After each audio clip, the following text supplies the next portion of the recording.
Alors bonjour à tous, bienvenue à ce deuxième webinaire des mardis de l'alternance. Le thème du jour est la vie du contrat d'apprentissage. L'objectif est de vous aiguiller au mieux sur ce contrat d'alternance et surtout de vous apporter les bons réflexes. Donc ce webinaire, on est 4, vous voyez à l'écran, à l'animation. Donc il y aura 2 personnes à la présentation, donc Guylaine Lenette et moi-même, Émilie Lallemand, et 2 personnes que vous avez déjà eues, 2 autres collègues également par le biais du chat, donc Florence Tritch et Isabelle Ramos, pour répondre au mieux donc à vos questions. Quelques petites règles pour que cette visio se déroule dans les meilleures conditions. Donc, comme vous l'avez constaté, vos micros et caméras sont coupés. Et vous pouvez donc poser vos questions dans l'onglet Conversation. On essaiera de répondre au mieux à vos diverses questions. On vous demande de nous mentionner des questions plutôt généralistes. Et si vous avez des questions particulières, des cas pratiques, on vous invite à consulter vos délégations régionales, donc vos DESI. Commencer une petite présentation d'OPCO 2I. Nos missions sont de vous informer, de vous conseiller et de vous accompagner au mieux dans vos projets de formation et de recrutement, de financer vos contrats d'alternance et également de faire découvrir vos métiers, les métiers de l'industrie au grand public. Nous sommes un OPCO interindustriel, donc nous accompagnons, nous intervenons auprès de 32 branches, que ce soit de la métallurgie, de la plasturgie, du textile, la chimie, du papier carton et bien d'autres encore. Vous voyez le panel de nos 32 branches à l'écran. OPCO 2I, c'est un service de proximité et un ancrage territorial.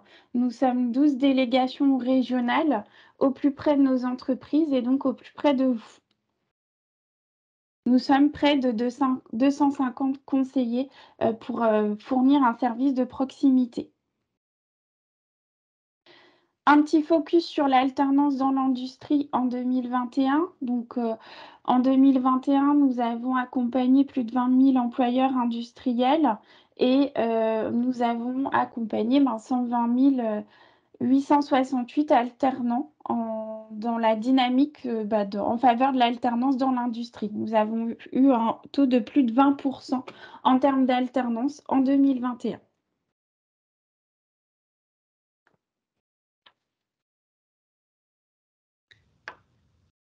Alors, le contrat d'apprentissage, la nécessité lorsque vous allez conclure un contrat d'apprentissage avec un jeune, vous allez devoir remplir un CERFA et une convention de formation que vous allez signer avec un CFA. Donc, le CERFA du contrat d'apprentissage, il est téléchargeable sur le site OPCO 2I, mais également sur le site www.servicepublic.fr. Ce CERFA, donc, c'est un contrat de travail. Concernant les points qui sont très importants lors de la complétude du CERFA, il y a l'adresse mail. Au niveau de l'onglet entreprise, il y a l'adresse mail. Elle doit être valide et consultée, puisque cette adresse mail, ce sera le seul lien que l'ASP aura avec votre entreprise en cas de problème pour le versement des aides. Le SIRET, donc, il doit être actif et il correspond au lieu d'exécution du contrat. L'effectif de l'entreprise que vous devez indiquer sur le CERFA, c'est l'effectif de l'entreprise, donc du SIREN, si l'entreprise dispose de plusieurs établissements, et non celui de l'établissement d'exécution. Concernant donc la dénomination sociale et l'adresse, ça correspond bien au SIRET qui est renseigné. Idem sur le CERFA au niveau de l'apprenti. Donc, le nom, prénom, date de naissance doivent être clairement vérifiés et bien écrit. Les dates de conclusion. Alors, ce qui est important aussi au niveau de l'apprenti, le code NIR doit être complété. Concernant le contrat, il y a les dates d'exécution, de conclusion du contrat et les dates d'exécution. Concernant la date d'exécution, à aujourd'hui, les aides exceptionnelles s'arrêtent au 30 juin 2022. Vous pouvez conclure dès à présent un contrat avant le 30 juin pour bénéficier des aides exceptionnelles, même si le contrat aura exécution au 1er septembre.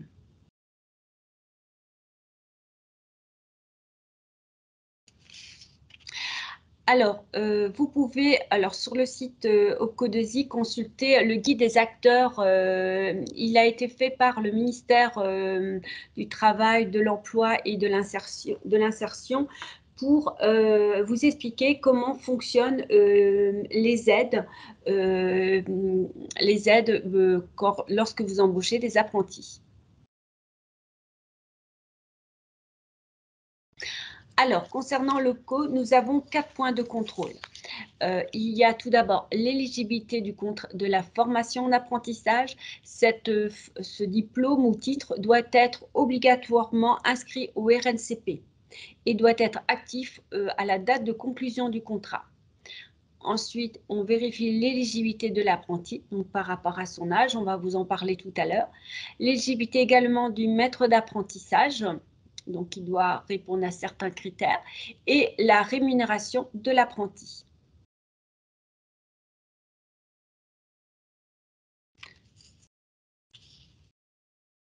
Alors, un petit rappel du cadre général concernant le contrat d'apprentissage. Le contrat d'apprentissage, l'objectif, c'est d'obtenir un diplôme ou un titre à finalité professionnelle et, comme on l'a mentionné, enregistré au RNCP. Le public éligible, on est sur un public de jeunes âgés de 16 à 29 ans révolus. Donc, à la date de signature, maximum, il doit avoir 29 ans à la signature de son contrat. On a une dérogation aussi pour un jeune qui peut avoir 15 ans à la signature de son contrat, c'est-à-dire qu'il faut qu'il ait terminé son année de troisième et il peut commencer un cycle de l'enseignement secondaire en contrat d'apprentissage.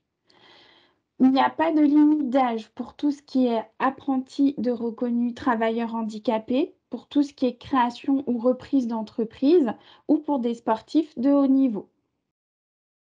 La nature du contrat, on est sur une nature de contrat de CDD ou de CDI. En termes de durée, un contrat d'apprentissage peut avoir une durée de 6 mois à 3 ans. Il faut absolument que la durée du contrat soit égale à la durée du cycle de formation. Il y a une dérogation qui peut être possible pour les apprentis en situation de handicap. Là, on peut aller sur une durée maximum de 4 ans. En termes de durée de formation, comme je l'ai précisé au-dessus, la durée du contrat d'apprentissage doit être égale à la durée du cycle de formation préparé. On a une durée minimum. La durée minimum doit correspondre à 25% de la durée totale de votre contrat.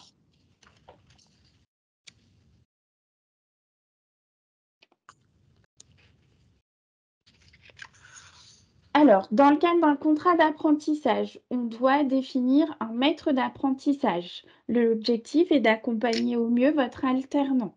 Ce maître d'apprentissage doit être titulaire d'un diplôme ou d'un titre professionnel correspondant au diplôme préparé. Le maître d'apprentissage, où il doit justifier d'une année d'exercice en rapport avec la qualification préparée par votre apprenti. Un maître d'apprentissage peut encadrer 2 apprentis maximum et un apprenti redoublant. Un chef d'entreprise, quant à lui, peut accompagner un apprenti, peut encadrer un apprenti et un apprenti redoublant. Dans le cadre d'un contrat d'apprentissage, on a une période d'essai. La période d'essai correspond à une durée de 45 jours en entreprise. Donc, on parle bien de notion d'entreprise. On peut alterner entreprise, formation, entreprise. La période d'essai va être vraiment la période où l'apprenti est dans votre entreprise. Petite notion sur démarrage du contrat, comme on l'a souligné tout à l'heure, sur le CERFA, vous avez des notions de date de conclusion et date d'exécution. Date de conclusion correspond à la date de signature de votre contrat et la date d'exécution correspond à la date du premier jour où il commence son contrat d'apprentissage, où votre apprenti commence son contrat d'apprentissage. Petite notion, attention, un jeune peut démarrer sa formation en CFA sans entreprise. Il a donc 3 mois pour trouver une entreprise. Une entreprise aussi peut démarrer un contrat d'apprentissage avec un jeune jusqu'à 3 mois avant le début de sa formation. Exemple, il peut faire démarrer son contrat. Vous pouvez faire démarrer votre contrat avec un apprenti en juillet. Il est présent dans votre entreprise et il peut démarrer sa formation à partir de septembre.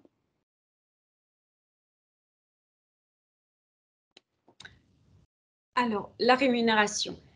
Alors, certaines branches disposent de taux conventionnels plus favorables. Alors, ces taux conventionnels doivent être appliqués dès lors qu'ils existent. C'est le cas de certaines branches que nous gérons, telles la métallurgie, le textile, la chimie. Vous pouvez vous rapprocher. Alors, si vous n'êtes pas sûr des taux qui doivent être appliqués, vous pouvez vous rapprocher de vos conseillers OPCO2I pour qu'ils vous fassent des simulations des salaires qui doivent être appliqués. Sinon, s'il n'y a pas de disposition conventionnelle plus favorable, c'est le taux légal qui s'applique. Ce sont les taux que vous pouvez voir actuellement à l'écran. Pour information, au niveau du SMIC, au 1er mai, il va changer. On va passer à 1645,58, soit 10,85 euros horaire, SMIC horaire.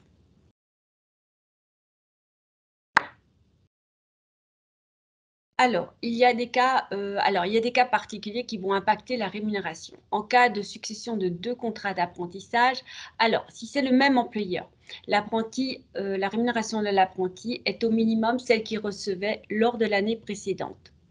Si c'est un employeur différent, la rémunération de l'apprenti est au minimum celle qu'il pouvait prétendre lors de l'année précédente. Toutefois, si l'entreprise dispose de la même convention collective, le maintien de la rémunération conventionnelle est dû. Si l'entreprise applique des conventions collectives différentes, là, c'est le maintien de la rémunération réglementaire qui s'applique. L'employeur n'a pas d'obligation de maintenir un taux conventionnel. Le maintien de la rémunération n'est possible que si l'apprenti a obtenu son diplôme précédent.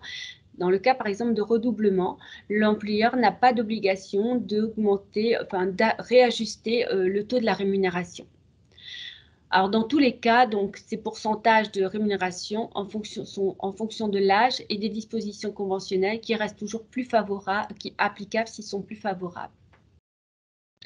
Au niveau de la majoration des salaires, alors, le pourcentage de la rémunération réglementaire de l'apprenti est majoré de 15 points si les 3 conditions suivantes sont remplies.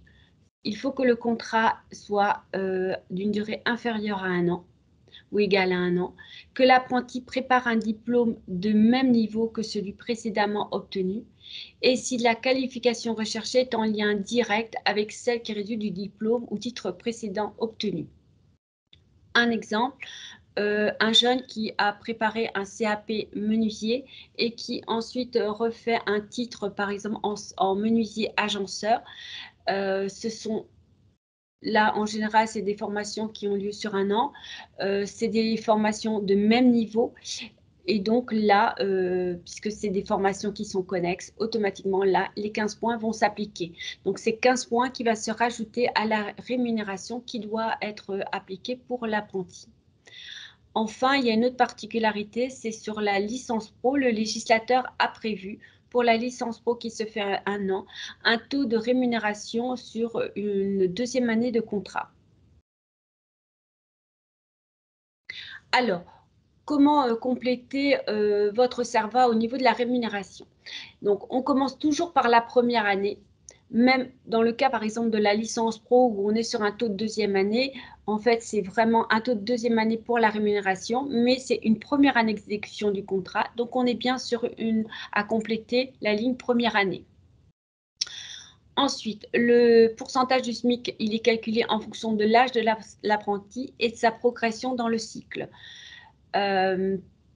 Ensuite, sur les avantages en nature, le cas échéant, c'est possible dans la limite de 75% des salaires. Et enfin, au niveau de la rémunération, en fonction de certaines branches ou en fonction aussi du légal, le taux de rémunération peut changer en cours d'année en fonction de l'âge de l'apprenti. Dans ce cas, la modification de la rémunération se fait le mois qui suit la date anniversaire.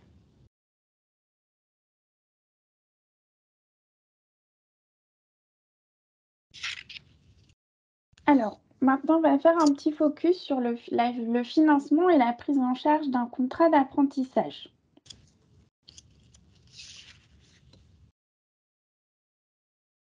Alors, quel financement dans le cadre d'un contrat d'apprentissage? La prise en charge du coût, on prend automatiquement en charge le coût de la formation dans le cadre d'un contrat d'apprentissage. On va se baser sur un référentiel qui s'appelle le référentiel de France Compétences. Et donc, c'est chaque branche qui a défini pour chaque diplôme un niveau de prise en charge. À défaut, si une entreprise n'applique pas de convention collective, on va regarder la prise en charge dite carence. C'est celle-ci qui s'applique. Parfois aussi, pour chaque formation, nous n'avons pas de niveau de prise en charge qui est défini. Donc là, va s'appliquer ce qu'on appelle la valeur d'amorçage. Pour chaque niveau de diplôme, il y a une valeur qui a été définie. La prise en charge d'un contrat d'apprentissage est définie au prorata de la durée du contrat, entre la date de début d'exécution et la date de fin d'exécution du contrat d'apprentissage. Tout mois débuté est dû au CFA. Alors, si le montant défini est inférieur au montant calculé, l'OPCO va financer au coût réel.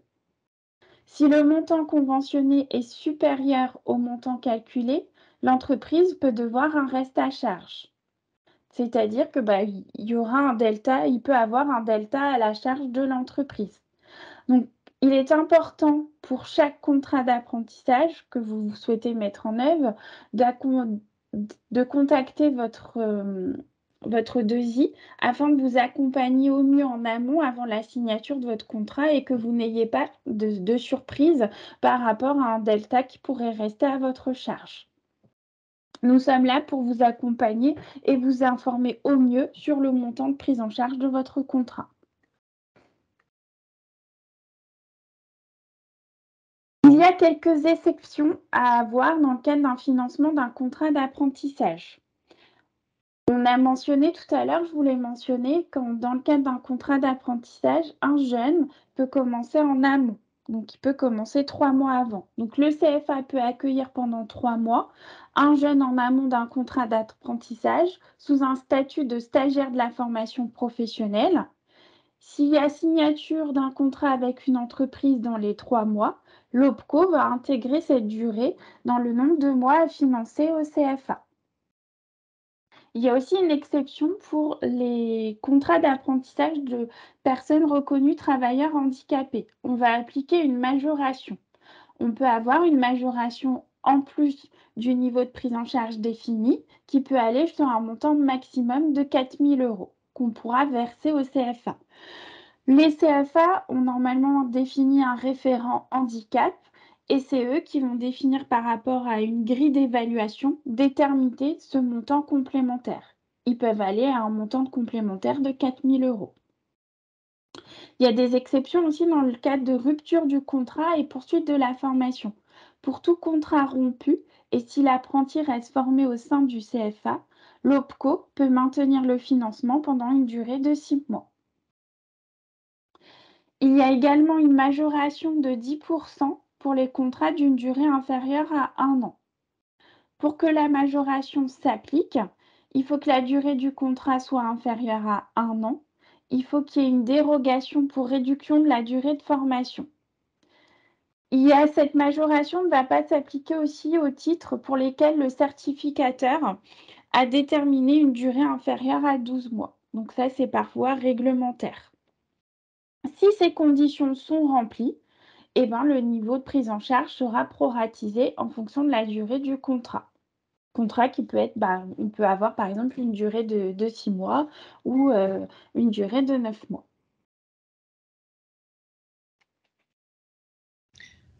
Donc ici, vous pouvez revoir les différents financements, un petit récapitulatif des différents financements par votre OPCO. Concernant donc d'une part le coût de la formation. Donc comme vous l'a dit Émilie précédemment, en fait ce coût est établi selon la NPC de la branche, le diplôme et la durée du contrat. Mais nous avons la possibilité en tant qu'OPCO de financer également des frais de restauration et d'hébergement. Au niveau des frais de restauration et hébergement, ils sont directement supportés par le CFA. Pour les frais de restauration, il y a un plafond à hauteur de 3 €. Pour les frais d'hébergement, à hauteur de 6 €. Pour pouvoir bénéficier d'une prise en charge des frais de restauration et d'hébergement, le CFA doit disposer d'un restaurant et d'un centre d'hébergement. S'il n'en a pas au sein du CFA, il peut signer une convention avec un prestataire pour l'hébergement et la restauration des jeunes. Ensuite, il y a également, on peut financer les frais de premier équipement. Alors, concernant Opcodesi, nous finançons les frais de premier équipement sur la base de 500 € pour les formations qui sont industrielles et les métiers d'art. Tout ce qui est métier, formation transversale, les frais d'équipement ne sont pas pris en charge. Et donc, ces frais d'équipement, c'est uniquement pour la première année. Nous finançons aussi les frais de mobilité internationale. Alors, dans le cadre de la mobilité internationale, le CFA doit nous fournir la convention tripartite de mobilité internationale qui cadre cette mobilité en précisant les dates de démarrage de cette mobilité et la durée. La demande de prise en charge de mobilité internationale, le CO n'a pas de rôle de contrôle. En fait, il nous suffit de réceptionner cette convention de mobilité et cette demande de prise en charge pour pouvoir débloquer les fonds liés à la mobilité internationale. Les frais concernant la mobilité internationale sont pris à hauteur de 800 € pour les mobilités courtes, c'est-à-dire inférieures à 4 semaines, et à hauteur de 1 600 € pour les mobilités longues, c'est-à-dire supérieures à 4 semaines. Ensuite, nous finançons également les frais de fonction de référent mobilité internationale qui existent au sein des CFA. Ces référents sont là pour vous accompagner pour la mise en place de la mobilité internationale et nous appliquons un forfait de 500 € par apprenti pour le référent mobilité. Vous avez justement, vous pouvez consulter différentes, vous avez un lien sur travail-emploi.gouv sur la mobilité européenne ou internationale si vous avez des questions. Pareil, vos conseillers et vos pôles apprentissage sont à votre disposition pour répondre à ces questions concernant les frais de mobilité internationale. Mais votre référent mobilité au sein du CFA est également là pour vous accompagner.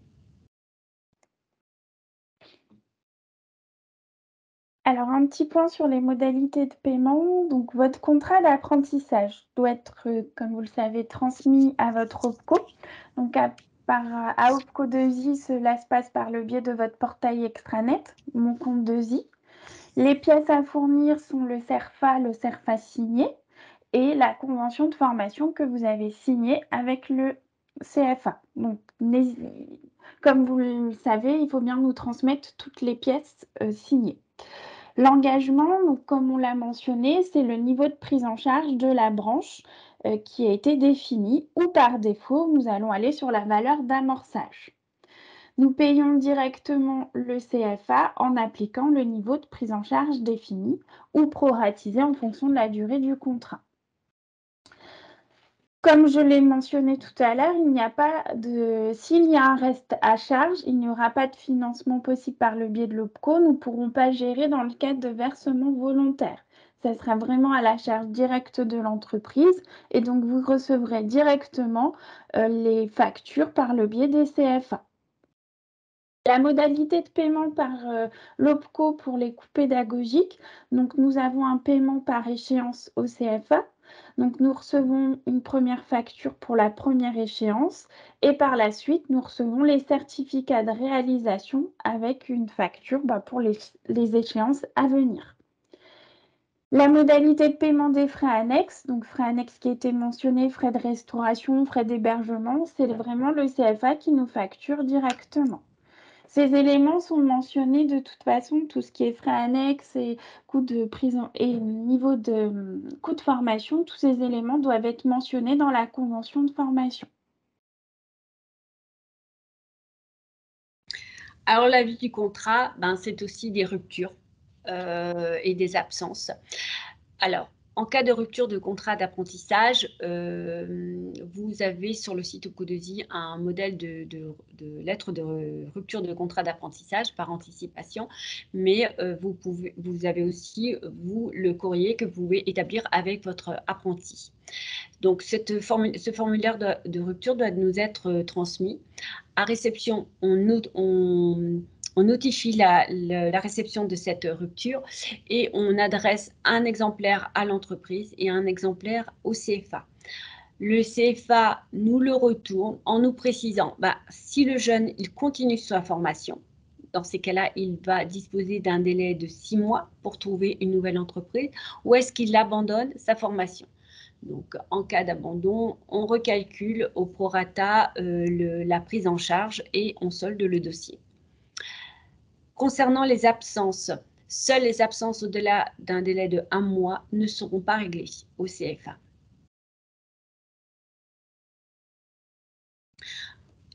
Dans la vie du contrat, il y a aussi les avenants.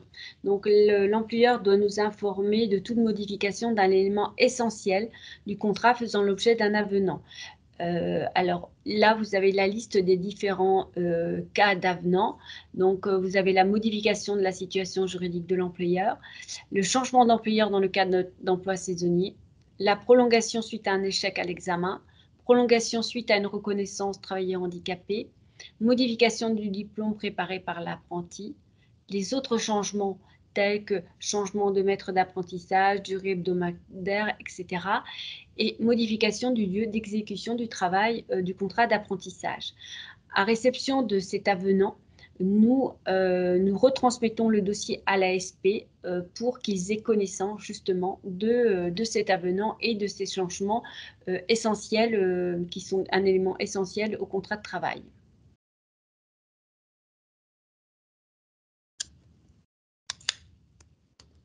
Alors, comme on l'a précisé tout à l'heure, dans le cadre de la transmission de votre contrat et dans le cadre de la vie du contrat d'apprentissage, ce dernier doit être saisi sur votre portail extranet, donc Mon Compte 2i.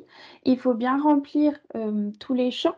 Vous avez aussi la possibilité d'éditer votre CERFA, donc vous pouvez commencer à compléter votre contrat sur votre portail extranet et avant de transmettre votre contrat à votre OPCO, vous avez la possibilité de l'imprimer et de faire signer par toutes les parties. Attention au délai de transmission à l'OPCO, vous avez un délai de 5 jours pour transmettre à OPCO2I votre contrat d'apprentissage. Si votre contrat n'est pas conforme, il y a une relance de notre part pour mise en conformité du contrat. Et c'est de la responsabilité surtout de l'employeur de bien vérifier la conformité de ses contrats d'apprentissage. Pour rappel, l'OPCO va vérifier 4 critères dans le cadre d'un contrat d'apprentissage: l'âge de l'apprenti, l'éligibilité de la formation visée. Donc là, si on fait le petit rappel sur l'âge de l'apprenti, votre apprenti doit avoir entre 16 et 29 ans révolus. L'éligibilité de la formation visée, donc la formation visée doit être inscrite au RNCP. le maître d'apprentissage, donc bien définir un maître d'apprentissage. On va pouvoir aussi vérifier par rapport au maître d'apprentissage s'il a bien 2 apprentis et un redoublant en suivi en termes d'encadrement. Et la rémunération, l'autre point, le dernier point, c'est la rémunération de l'apprenti. Donc vous avez soit le taux légal ou soit un taux conventionnel en fonction de la branche qui est appliquée par votre entreprise.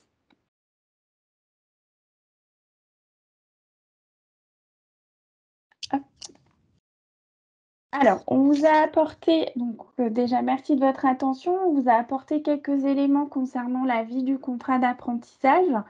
On va pouvoir répondre à quelques petites questions certaines questions ont été posées par le biais du chat, d'autres qu'on peut répondre de façon orale afin que partager des questions généralistes.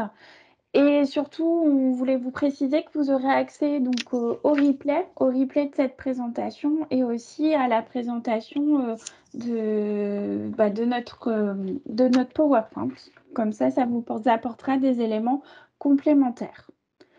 Donc, Florence et Isabelle, je ne sais pas si vous voulez nous apporter quelques petites questions en direct. Il y a eu beaucoup de questions, donc on a essayé de répondre à un maximum, mais c'est vrai que voilà, il y a eu énormément de questions posées. Il y avait par exemple la question: est-ce que les avenants doivent-ils être saisis sur mon compte DESI? Oui, ils peuvent être saisis sur mon compte DESI. Alors, quoi d'autre? Est-ce que la convergence CFA OPCO remplacera la saisie sur mon compte DESI? Oui, alors c'est cet nouvel outil de dématérialisation qui est en cours de mise en œuvre. Donc certains CFA pourront compléter directement, donc à la place de l'entreprise, le contrat d'apprentissage en ligne et cet outil permettra que ça arrive directement sur notre système. Et donc, il n'y aura pas de... Alors, si par erreur, non, mais il n'y aura pas besoin de compléter de l'autre côté sur mon compte DESI. On a par exemple le fait de revenir sur l'aspect rémunération en cas de succession de contrat, mais là, après, il y a des règles spécifiques et c'est vrai que c'est peut-être lié à des cas des fois particuliers et c'est un peu compliqué voilà, peut-être de revenir brièvement sur ce point-là, sur les points généraux. Ouais, j'ai vu une petite question justement où une personne posait une question par rapport à la licence sur 3 ans. En fait, dans le cas de la rémunération, nous, on va regarder quel est le diplôme préparé. On prend le cas d'un BTS. Le BTS, légalement, il se fait en 2 ans. Si le jeune intègre un contrat d'apprentissage en 2 ans, première et deuxième année de BTS, il sera payé sur un taux de première et deuxième année, donc en fonction de son âge. Si le jeune a fait sa première année en étudiant classique et intègre sa deuxième année en contrat d'apprentissage, le taux de rémunération qui devra s'appliquer pour sa deuxième année sera vraiment un taux de deuxième année, parce qu'on va considérer que la première année, elle a été réalisée en apprentissage ou pas. Et justement, il y avait une question dans le cas des licences classiques qui sont sur 3 ans. En fonction de l'année à laquelle on accède en contrat d'apprentissage, soit on fait sa licence sur 3 ans, donc on est première, deuxième, troisième année. Si on intègre un contrat d'apprentissage à partir de la deuxième année de licence, c'est-à-dire deuxième et troisième année, on aura une rémunération de deuxième et troisième année. Et si on intègre la dernière année de licence générale en apprentissage, on sera sur un taux de troisième année de rémunération. En fait, nous, on vérifie quel est le cycle de formation, quelle est la durée du cycle de formation. Donc, comme je vous dis, une licence générale, c'est 3 ans. Un master, c'est 2 ans. Idem, le master, si on l'intègre première, deuxième année, on est sur des taux de première, deuxième année. Si on l'intègre que pour le master 2, on aura un taux de deuxième année. Et concernant le master, juste pour info, on ne peut pas faire un master 1 en un an parce qu'il n'est pas diplômant. En fait, seul le master 2 est diplômant.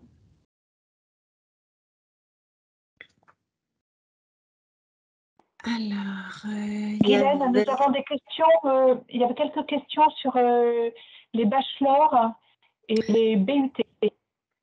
Alors, concernant les bachelors, les buts et les buts et bachelors, c'est un petit peu différent. Le but, c'est anciennement le DUT qui, depuis la rentrée 2021, maintenant va se faire sur 3 ans, puisque on applique un peu la nomenclature européenne où c'est, voilà, on vient sur 3 ans. Dans ces cas-là, on sera sur un système première, deuxième, troisième année. Dans le cadre des bachelors, alors le bachelor, ce n'est pas un titre de l'enseignement supérieur, c'est un titre RNCP.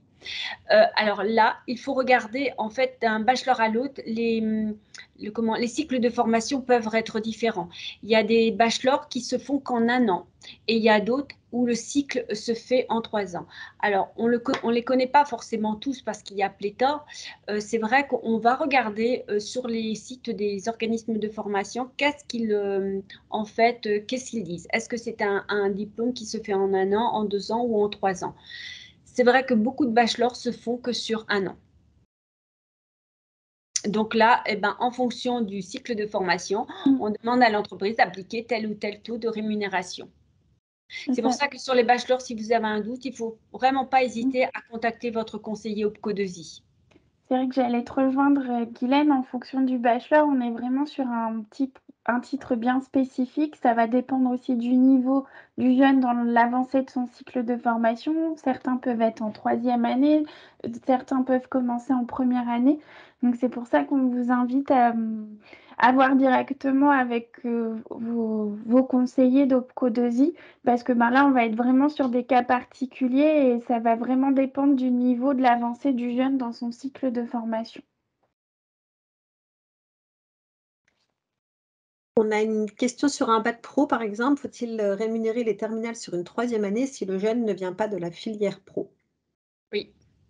Oui, parce que le cycle du bac pro, alors ça dépend. Il y a des bacs pro, alors c'est pareil, hein, il y a certains qui se font, en général c'est 3 ans, mais il y en a quelques-uns qui peuvent des fois se faire en 2 ans. Donc c'est vrai que quand on a un doute, moi je vais vérifier en toute sincérité sur l'ONICEP, je vérifie si je n'ai pas cette connaissance. Et du coup, voilà, on applique normalement pour une terminale, pour une 3e année, on applique un taux de 3e année. Parce que classiquement, un bac pro, c'est sur 3 ans, il y a seconde et terminale.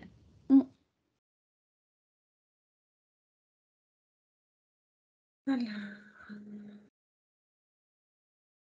Il y avait une petite question sur le fait de trouver une formation en apprentissage en adéquation avec l'activité de l'entreprise, en indiquant que le conseiller OPCO2I s'occupe des aspects administratifs, mais pas ce sujet d'adéquation entreprise-formation.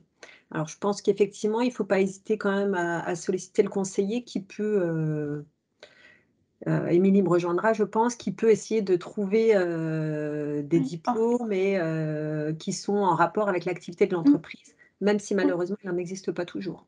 C'est ça. Après, comme vous l'avez mentionné au départ, on est là pour vous informer et vous conseiller. Donc, les conseillers sont là aussi pour vous aiguiller au mieux par rapport à l'alternance. Donc, des fois, si vous avez des doutes sur des sujets de recrutement ou si vous souhaitez trouver les bonnes formations qui peuvent correspondre, n'hésitez pas à revenir vers vos conseillers pour mieux vous aiguiller et vous orienter. Au fur et à mesure, on va dire que ça fait 2 ans maintenant qu'on pratique l'alternance et l'apprentissage. On a vu des formations arriver et pas mal d'éléments, donc on peut vous aiguiller au mieux, quitte à après se rapprocher entre guillemets de la branche pour vous aiguiller sur ce sujet. On a quelques questions sur les aides exceptionnelles et on en avait quelques questions qui rejoignent un petit peu éventuellement cet aspect-là, sur le fait de, quand il y a une date de conclusion du contrat au 15 juin, est-ce que le contrat doit être envoyé de suite ou est-ce qu'il peut être envoyé en considérant les 5 jours qui suivent la date de début du contrat? Alors, de toute façon, c'est le gros sujet actuellement. Donc, comme vous le savez, les aides exceptionnelles à l'embauche, pour le moment, sont reconduites jusqu'au 30 juin 2022. On ne sait pas pour la suite. Donc, c'est date de conclusion du contrat qui prime, donc date de signature. Donc, si là, la date de signature est au 15 juin, vous avez 5 jours pour nous transmettre ce contrat pour qu'on puisse le recevoir et le saisir dans la foulée. Donc voilà. Après, à concevoir, donc c'est que le jeune, si vous avez plusieurs cas. Vous avez un cas où c'est une personne qui est en terminale et qui par la suite veut faire un BTS. Et vous pouvez, il a la possibilité de choisir une entreprise et conclure un contrat d'apprentissage, possibilité avant le 30 juin. Après, il ne sait pas s'il va avoir son diplôme et obtenir son diplôme. Donc ça, c'est la grande question. Et après, vous avez aussi des personnes qui sont actuellement en contrat d'apprentissage et qui souhaitent poursuivre des contrats en alternance pour la rentrée de septembre et qui sont en recherche de nouvelles entreprises. Vous avez la possibilité de conclure un contrat avant le 30 juin. Par contre, il faut savoir réellement quelle est la date de fin de son premier contrat d'apprentissage. Vous pouvez conclure avec lui un contrat d'apprentissage. Après, si par exemple son contrat se termine au 15 septembre, vous pouvez conclure un nouveau contrat avec lui, mais qu'à partir du 16 septembre, date de début d'exécution, mais date de conclusion, vous pouvez le signer avant le 30 juin. On est tous en attente de savoir si ces aides seront reconduites. Pour le moment, ça s'arrête au 30 juin 2022. Je ne sais pas si Guylaine, tu voulais rajouter quelque chose là-dessus. Non, c'est... Il y a une précision qui est demandée par rapport aux 5 jours de transmission, le respect des 5 jours de transmission du contrat, si c'est à la date de signature ou à la date de démarrage du contrat. Normalement, c'est date de signature. C'est quand vous signez votre contrat, comme on disait tout à l'heure, au 15 juin, vous avez 5 jours pour nous transmettre le contrat. Donc, vous avez jusqu'au 20 pour nous le transmettre. Il y avait pas mal de questions également sur le fait d'avoir le retour, la présentation d'aujourd'hui. Alors, comme on l'a mentionné, vous vous êtes inscrit. Vous allez recevoir le replay et la présentation également. Alors, je sais qu'il y a Maxime qui est présente de la communication. Je pense que je ne sais pas si tu peux intervenir, Maxime, mais normalement, c'est ça. Vous avez accès, vous allez recevoir, comme vous avez dû mettre votre adresse mail, vous allez recevoir le replay de cette présentation et également la présentation du jour. Effectivement, je vous le confirme, c'est bien ça. On est actuellement en train de l'enregistrer, donc vous allez le recevoir par mail. Ouais. On nous demande aussi si nous vérifions la rémunération conventionnelle. Oui. Oui. Oui. Maintenant, nous avons 20 jours pour valider normalement le contrat, pour le transmettre à l'ASP. Si jamais on relance l'entreprise parce que la rémunération n'est pas bonne et que qu'on arrive à ces délais de 20 jours et que l'entreprise ne nous a pas transmis un CERFA à rectifier, nous allons valider le dossier, au moins si la rémunération réglementaire est respectée. Par contre, on lui met quand même, on lui fait les annotations, les réserves en disant que voilà, on a validé son contrat au vu de la rémunération réglementaire, mais que lui n'a pas respecté sa rémunération conventionnelle. Et donc, l'apprenti peut à tout moment contester cette rémunération. Et comme on vous l'a mentionné au départ, on suit 32 branches, donc on a accès aux diverses informations concernant les rémunérations conventionnelles des branches. Alors, il y a une question sur le... Pardon, je vous laisse terminer avec ce sujet et je reviendrai. Surtout, il ne faut vraiment pas hésiter à nous contacter en amont pour qu'on puisse vous faire une simulation de prise en charge, et même la simulation par rapport à la rémunération que vous devez appliquer, on est là, enfin, que ce soit les conseillers ou les pôles apprentissage, on est là pour vous accompagner pour la mise en place de votre dossier et vous dire le montant qui sera financé, le montant des salaires, enfin, le taux de rémunération qui doit être appliqué. Et des fois, les préconisations par rapport aussi aux dates de contrat, voilà.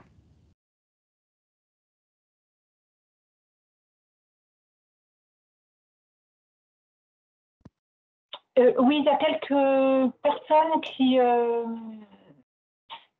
nous précisent que les 5 jours de transmission sont à la date de démarrage et non pas à la date de conclusion, et que ces informations viennent du précis de l'apprentissage. D'accord. À vérifier alors nous de notre côté. Je ne sais pas, Guylaine, si tu avais une information. Moi, j'aurais dit date de démarrage, parce que c'est le démarrage du contrat. Par contre, rien n'interdit de le conclure bien en amont, mais en fait, l'entreprise, c'est à la date de démarrage du contrat qui est important, puisqu'elle aura aussi les 5 jours pour faire sa déclaration de son salarié. Après, moi, c'était aussi dans le sens des aides à l'embauche, comme il y a l'aide exceptionnelle qui s'arrête au 30 juin, est-ce qu'il n'y a pas d'incidence ou non sur… Non, parce qu'à partir du moment où la date de conclusion, elle a été mise avant le 30 juin, il n'y a pas de souci pour ça. Nous, que ce soit quand l'entreprise saisit son contrat, elle met bien une date de conclusion avant le 30 juin. D'accord. Et il n'y a pas de souci par rapport à l'application des aides exceptionnelles. Ok, donc petite rectification, on revient sur le tir en disant que voilà, c'est 5 jours après la date de démarrage du contrat.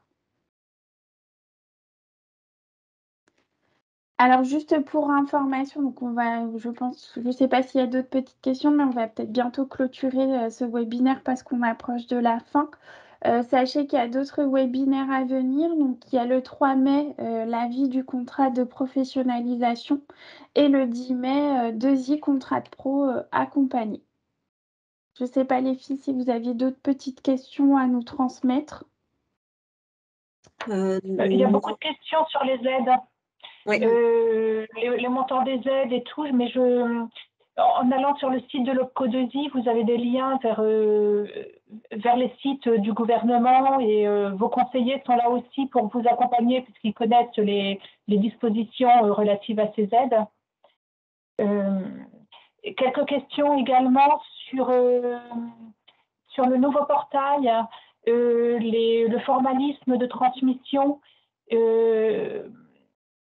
Voilà, pour l'instant, de mon côté, je n'ai pas beaucoup d'informations à vous donner. Je ne sais pas si mes collègues en ont. Alors, comme vous le savez, oui, vous en avez entendu tous parler qu'on a un nouveau portail à venir. Il va bientôt arriver. Et aujourd'hui, je pense qu'en termes de formalisme, voilà, c'est le CERFA qui en ressort. Comme vous le voyez sur l'ancien portail extranet, c'était le CERFA que vous deviez compléter. Donc, je suppose qu'à l'avenir, ça sera également les mêmes onglets concernant le CERFA. Mais voilà, on n'a pas de notion à venir et à vous dire à aujourd'hui sur ce portail qui devrait arriver prochainement. Il y avait encore une petite question sur une date de fin de contrat en fin de mois plutôt que la date de fin de formation. Donc, par exemple, effectivement, une date de fin de formation au 15 juin. Est-ce que le contrat peut se finir le 30 juin? Oui. Voilà. Oui. La fin du contrat peut aller jusqu'à 2 mois après la date de fin de formation. Sachant que donc dans les dates de formation, on a prévu les dates d'examen. Après, donc un contrat peut terminer 2 mois après la date de fin d'examen. Par contre, c'est vrai que on essaye de rester dans le cycle de formation. Le contrat n'a pas lieu de perdurer. C'est vrai qu'on dit que le contrat d'apprentissage n'a pas forcément lieu de perdurer une fois que l'examen a eu lieu. Et c'est vrai que souvent, ce qu'il faut faire attention, je prends un exemple, un contrat qui commencerait début septembre, la formation se terminerait en juin. on va souvent sur des dates de fin de contrat jusqu'au 31 août, il n'y a pas de souci. On irait, même si le contrat, par exemple, mon exemple n'est pas très bon, mais j'aurais terminé ma formation, par exemple, au 15 juillet. Moi, je préconise une date de fin au 31 août plutôt qu'au 15 septembre, parce que si le jeune veut continuer un contrat après refaire un autre contrat d'apprentissage, c'est un contrat qui risquera d'être rompu par anticipation, parce que ça va bloquer le jeune pour pouvoir continuer une autre formation. Donc, il vaut mieux essayer de rester dans des cycles de formation, et sachant que beaucoup de formations commencent en septembre. Mais le contrat, oui, peut continuer jusqu'à 2 mois après la date de fin de formation.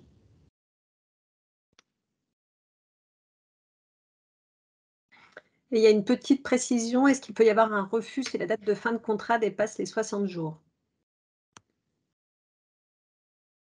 Non. Non, si ça reste dans les 2 mois qui suivent la date de fin de formation, non. Mais par contre, comme je vous dis, c'est des préconisations que nous, on peut faire.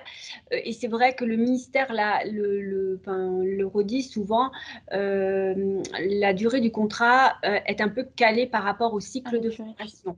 Donc voilà, c'est resté un petit peu dans quelque chose qui est aussi cohérent. Mais non, si les 2 mois, on peut pas, c'est pas un cas de refus en tout cas, si l'entreprise continue le contrat, dans les 2 mois qui suivent la date de fin de formation.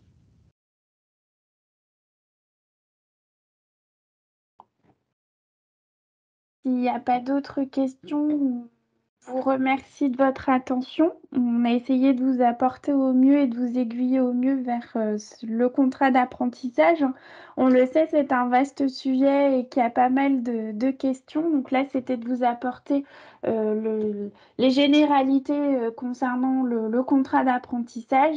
Et comme on vous l'a mentionné tout au long de cette présentation, n'hésitez pas à revenir vers vos DESI, vos conseillers, ou vers le pôle apprentissage, parce que on est là pour vous aiguiller et vous accompagner au mieux dans la constitution de vos contrats d'apprentissage. Et on vous remercie donc de votre attention et on vous souhaite une bonne journée.